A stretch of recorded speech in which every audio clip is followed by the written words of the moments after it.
I move that they be detained and handed over to the custody of the Senate Sergeant at Arms. I second the Is motion. there any objection? Properly seconded? Hearing none? Yeah, they will be taken under custody of the OSAA, the Senate Security. Thank you. Thank you, Mr. President. That's all. So,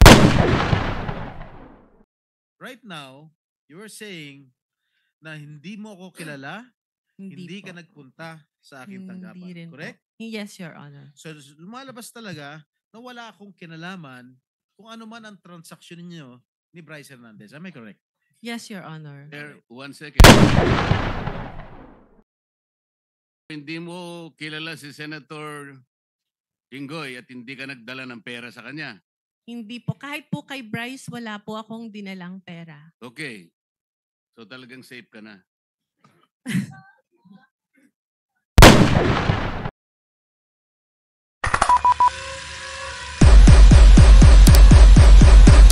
So we will extend up to 12:30. So Senator Jinggoy can reclaim his 3 minutes, last remaining 3 minutes. After that, we'll go on break and then we come back at 1 o'clock.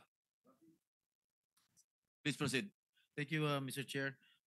Madam Mina, sa message mo nung December 11, which was a Sunday, may sinasabi ng isang delivery. Tama po ba? Yes po. Ano ito? Para saan at para kanino? I meant by delivery po are the documents na hinihingi niya po for the processing po ng joint venture with the supposed contractor. Hindi pera ito. Kasi ang Hmm. ini-insinuate ni Bryce Hernandez no sa House of nung nag-testify siya, ang insinuation sa akin because of my connections allegedly with certain Beng Ramos and yourself na staff ko raw si Beng Ramos, yung delivery na, ang pinalabas niya sa house, yung delivery niya, yung ibig sabihin ng delivery, pera. Na nag-deliver ka ng pera straight to my office.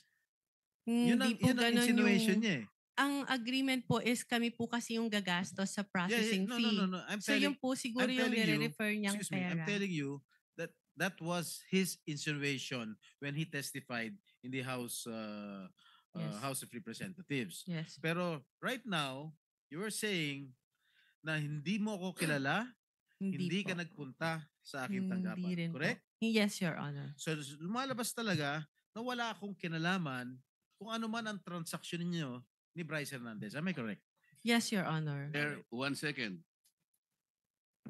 1 second. With the permission of Senator Estrada. Yes, please. So hindi mo kilala si Senator Jinggoy at hindi ka nagdala ng pera sa kanya. Hindi po. Kahit po kay Bryce, wala po akong dinalang pera. Okay. So talagang safe ka na. Please continue.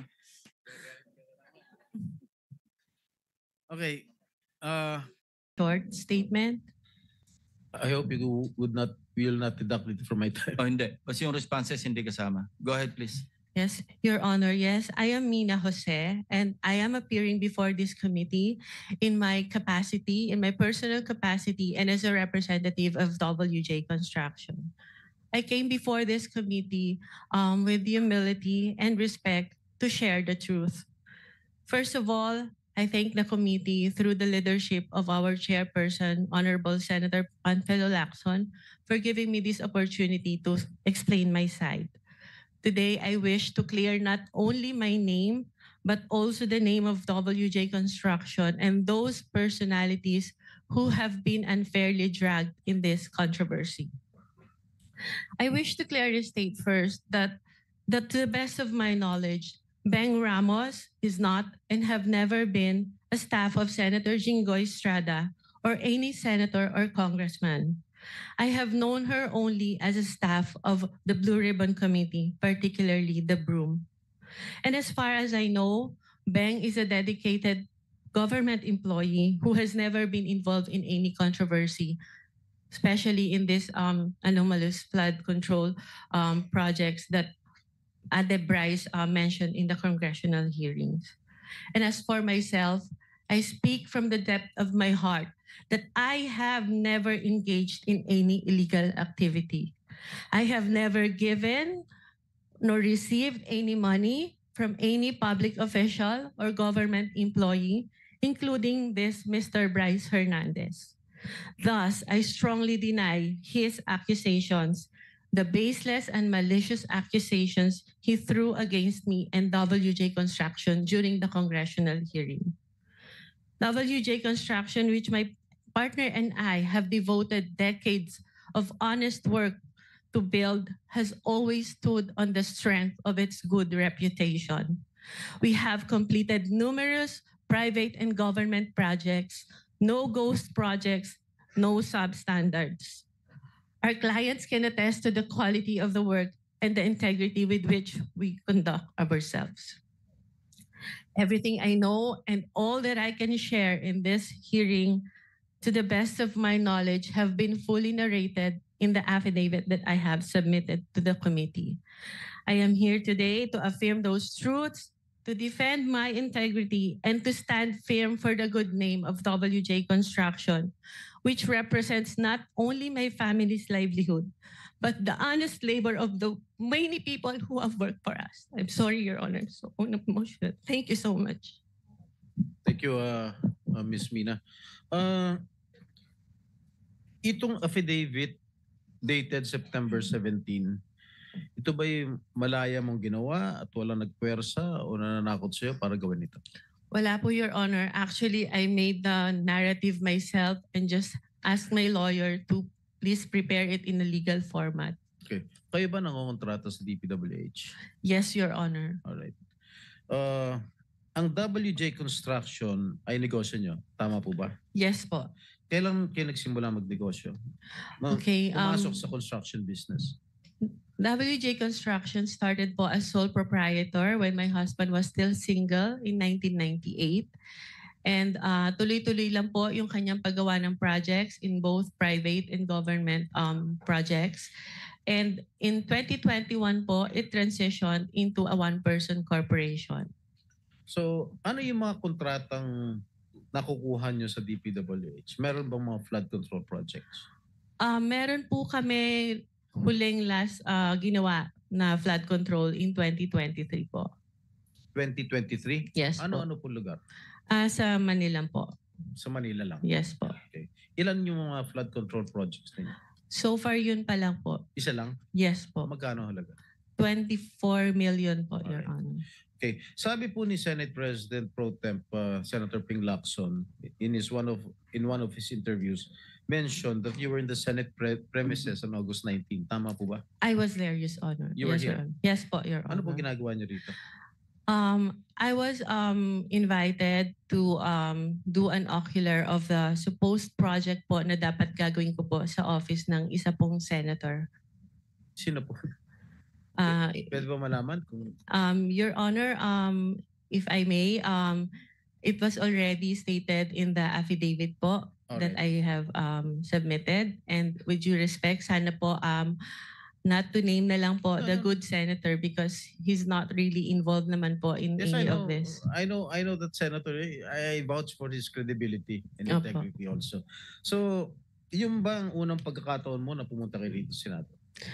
Nagpupunta na po ako dito in the past, Your Honor. In the past? Opo. Ano ginagawa niyo in the past dito? Matagal na po yon nung senator pa po yung ninong ko, si Joker Arroyo. Kasi po bumibisita po ako sa kanya and yung mga kaibigan ko po sa Broome.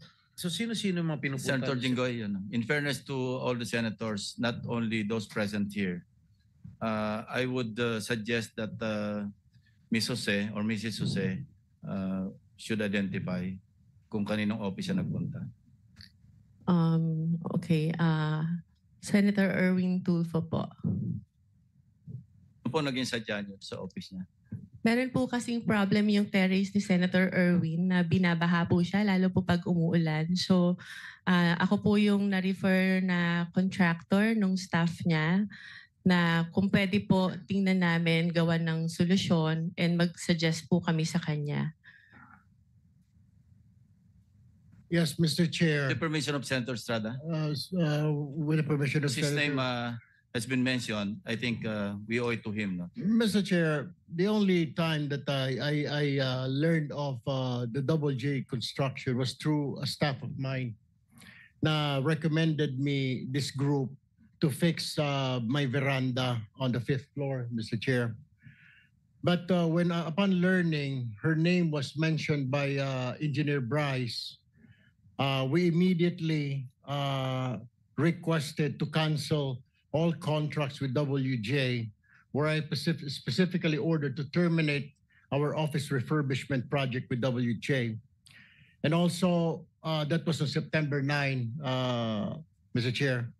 And then on September 11, I issued another memo asking for an incident report to all concerned employees, specifically the friend of the WJ Construction, Mina Jose. And on September 18, I passed an internal policy for gate pass and visitors pass requests na wala po muna kami natanggapin ng mga bisita because of that. Mr. Chair, this representation is willing to submit all the documents. The memo stated dated September 9, memo September 11, memo September 18, and of course the drawing submitted by Ms. Mina Jose for the refurbishment of my veranda on the 5th floor. Also, some contracts we're willing to submit for in this committee, Mr. Chair. Thank you. Mrs. Jose, meron pong sinabit sa aming opisina yung Director General, CCTV footage. So gusto ko lang malaman din para sa kaalaman ng lahat. Bukod sa opisina ni Senator Erwin Tulfo, saan po pa kayo nagpunta? Meron pa po akong pinuntahang office at sabi ko nga po, may mga kaibigan po ako sa Broome na tinext ko na papunta ako ng Senate and I want to see them. Can we flash on the screen yung footage, yung CCTV? Linawin mo yung Broome. Ano yung Broome? It's the Blue Ribbon Oversight Yes, Office hindi Management, alam Your ng Honor. public. Masusundan na lang natin ito, no? Ano sa 3rd floor na ba ito? Doon muna sa ground floor. August 19. Yeah. August 19, correct. Sige po, habang tinitingnan nyo, kayo na yung magkwento kung ano yung flow ng events nung kayo dumalaw dito. Anong Okay, oras? so from saan the kayo lobby po, nagsabi po ako na I have a permit to enter the Senate, and then tinanong po yung pangalan ko, hinanap po nila sa computer, and then nung na-confirm po nila, sabi nila, umakyat ka na sa 2nd floor, doon ka mag-register. So pag akyat po, nakikita nyo po, meron pong separate na bag and body scanner where yung mga guests po dapat mag-pass through muna doon. After po noon, pupunta po sa logbook area, ilalag nyo po yung pangalan nyo, yung phone number nyo, taga saan kayo, and kung saang office kayo pupunta. And hitingnan po kami ng ID to verify kung kami po talaga yung nasa list. And that's what I did, Your Honors. Ito po, sa yan na yung pumunta kayo sa Broome, di ba? Yes Sige, po. sige, tuloy nyo lang. Yeah, so dahil nga po nakita ko na yung elevator is cramped and dalawa lang po yung para sa mga senators, isa lang po yung sa guests, and natatakot ako na pumasok sa cramped elevator because I don't have my mask, I took the stairs po. And dumaan po ako kay Beng. Inuna ko po muna siya dahil sa totoo lang po, nakiusap po ako sa kanyang mag-prepare or mag-print ng sample proposal na i-attempt ko po sanang i-present kay Senator Erwin. So dumaan po ako doon briefly, nagpicture pa nga po kami, and I texted my other friend sa Broome who was at that time in the session hall to tell her na, hey, nandito na ako. So after po noon, umakyat na ako dahil nagagalit na po sa akin yung staff ni Senator, bakit daw po ang tagal ko. Sandali lang daw po si Senator para explain sa akin kung ano yung gusto niyang gawin. So umakyat na po ako sa office ni Senator Erwin Tulfo. Mr. Chair, may I also add that we'll be submitting a screenshot of the text message between my staff and Ms. Mina Jose. Where was she during that time? Dahil doon po sa text message, sinabi niya dumaan pa sa Broome. At meron din po akong letter sa staff ko asking her bakit dumaan sa Broome. Parang ginamit po yung aming opisina na makapasyal siya sa Broome, wala naman po sa agenda. Hindi rin po niya minensyon na may kilala po siya dito sa Senate, dyan sa Broome, sa Blue Ribbon. So, in other words, Mr. Chair, parang nagamit po yung opisina ko para dumaan po siya sa Broome kung ano man yung kanyang business doon, Mr. Chair. My apologies, Your Honor, if that appeared that way. It was just my intention to see my friend, especially when I heard that Beng is suffering from cancer and I haven't seen her in a long time. So I thought it was an opportunity for me to also visit her. Mr. Chair, the question is, you should have told us na may kaibigan ka under investigation. My staff even asked me, Mr. Chair, if you would remember and you lied. Sinabi namin, baka ikaw sabit ka dito sa flood control. Wala po kami, hindi po kami sabit dyan. Ang mga project ko, 30 million. Do you remember that? You were asked, Ms. Jose. Yes, Your Honor, because I am of honest belief na wala po talaga kami. You were not, bakit nababanggit ang pangalan mo dito ngayon? Eh meron ka palang kinalaman dyan sa mga proyekto sa Bulacan na yan. Why didn't you tell us straight up? Had you told us na meron kang sabit sa mga project sa Bulacan, we wouldn't have let you step in the Senate, Ms. Jose. Your Honor, prior to nagulat po talaga ako dahil wala po kaming pinasukang project. We never joined any bidding. We never Mr. submitted Chair, any documents. hindi nga po Mr. Chair, sinasabi parang lumalabas na isa ka sa conduit, isa ka sa mga sabit na nagdala ng pera, something to that effect. Hindi ko naman sinasabi na kasama ka sa proyekto, pero sabit ka sa problema sa flood control. You should have told us. You should have informed my staff na pumunta ka rito na dadaan po muna ako. How hard is that to say? Pakisabi kay Senator, dadaanan ko muna yung kaibigan ko sa Broome na may sakit na cancer. Why didn't you do that, Ms. Jose, Mr. Chair? Your Honor, I don't think Senator Erwin is privy to the conversation with the staff Yes, to yeah, whom I have mentioned before. Senator this- Erwin, please no. I think si Bryce was the one who made that assertion, Yes, Your Honor. implying that WJ / Beng Ramos magdadala ng obligation. Can you clarify that? Ano yung obligation na sinasabi mo? Yun po yung yung sa proponent po nung project na ibinigay po ni Boss Henry sa kanya. At yung regarding naman po dun sa pagdadala ng obligasyon, meron po akong follow up na magpapatunay na What exactly did you mean when you said nung ka sa house, yung obligasyon? Ano yung obligation na yon? Pera? pera po. Para kanino? Lagay? Ano yung context ng obligation?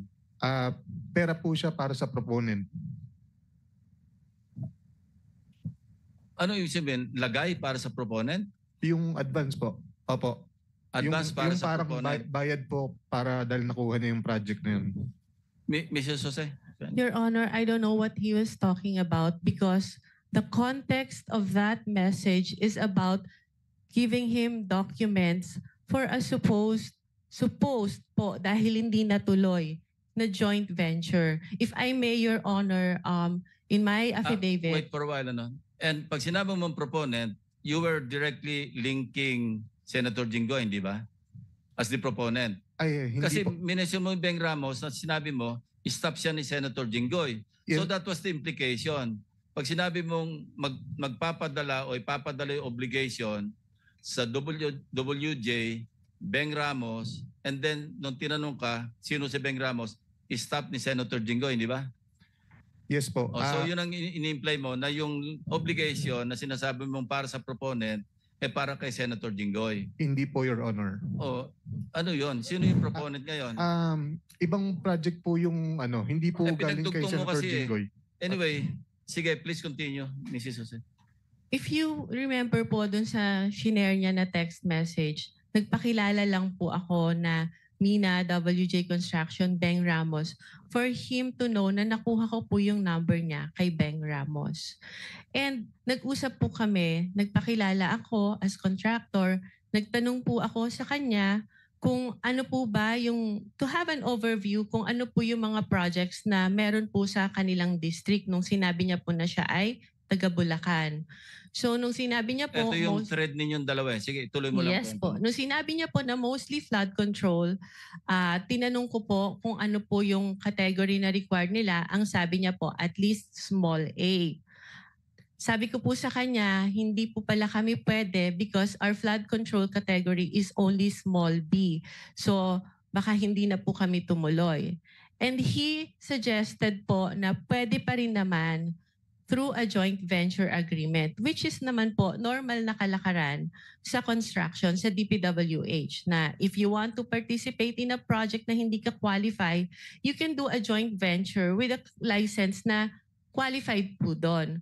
So our agreement was that, but sa kanya po, bibigyan kita, ipapakilala kita doon sa contractor na qualified, but all the expenses, sabi niya, for the processing of the joint license agreement will be for your account. So ako naman po nag-agree, no? And yun po yung conversation namin. Nasabi ko, sige, ipapadeliver ko dyan yung mga document through my staff. And I have to know pa po kung sino yung taong kausap ko. Kaya medyo ano pa rin po ako medyo cautious pa rin po ako. I want my staff to go there para makilala po siya at kung sino yung contractor na sinasabi niya. Mr. Chair, may Mr. Chair? I interject?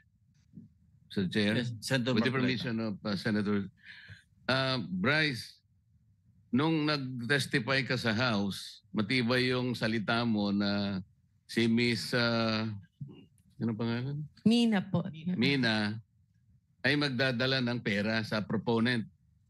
At ang binanggit mo sa House, si Senator Jinggoy. Di ba? Sa House. Your Honor, nakalink lang po na ang pakilala kay kay Ma'am Mina and Ma'am Beng is staff po ni Sen Jinggoy, pero hindi po specifically sinabi ko na yung proponent is para po kay Senator Jinggoy. Ayun, malinaw ngayon. Ina-attribute mo lang bale kay Senator Jinggoy dahil stop niya si Beng, tama? Hindi po. Ibang projects po yung sinasabi ko na nakatag po kay Senator Jinggoy. Hindi po yung specifically noong 2022. O iba na naman ang sinasabi mo. Ito munang isa-isa lang. Nag-iiba ka na naman ng ng salita. Excuse Sa me, House, with the, Senator Marcoleta, with the indulgence of the other members, we are suspending the one follow-up question because of the sensitivity of this issue. Okay. We want to resolve this and get to the bottom of this. So with your indulgence, baka pwedeng suspend natin yung one follow-up question. Mag-freewheeling muna tayo. Sandali. Thank you. Thank you, Mr. Chair. So, pero malinaw, merong magdadala, sinabi mo. Ang magdadala si Miss Mina, tama? It's either Miss Mina or Beng Ramos po. Pero merong dadalhin, di ba? Yes po. Malinaw na malinaw yon. Walang Opo. problema doon. Wala pong problema. Ngayon, doon. sinabi mo na hindi naman pala si Senator Jinggoy. Specifically, hindi po si Senator Jinggoy. Okay, kanino kaya yon? Proponent lang po ang sinabi sa akin ni boss. Sino nga? Sino yung proponent? Wala, naka-blind po ako doon kung sino pong proponent po. Blind siya kung sino proponent, pero nung nag-testify ka sa House, tahasan sinabi mo, ako at si Senator Joel Villanueva ang pinangalanan mo.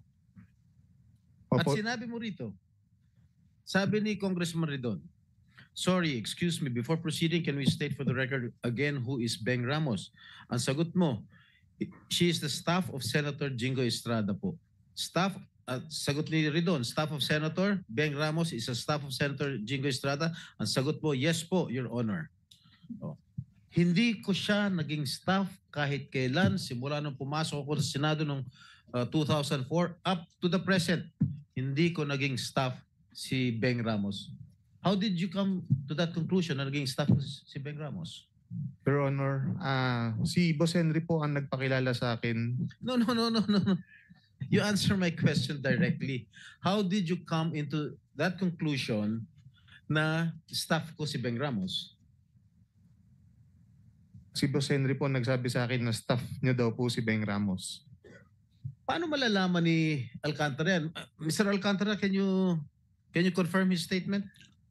Respectful din na, Your Honor. Hindi ko nga po kilala itong yung pangalan to, Mina. At yung Beng Ramos po, alam ko po, Nung nagtatanong nga po ako, sila po magkakilala niya, taga Santa Maria po yan eh. Hindi ko naman po personally kilala po yan eh. So, Every time na lang po sa akin lagi yung turo niya. magkababayan kayo ni Beng Ramos. Ngayon ko lang din po nalaman, Your Honor. Alright. Meron ka pa sinabi, sa house this was the time na meron pang project na binigay si Boss Henry Alcantara kay Miss Beng Ramos through Miss Mina of WJ Construction. So, yun po yung ginamit na license or contractor at nandyan po yung pag-uusap kung kailan pa po magdi-deliver ng obligasyon dahil kailangan po ni Boss Henry. Okay?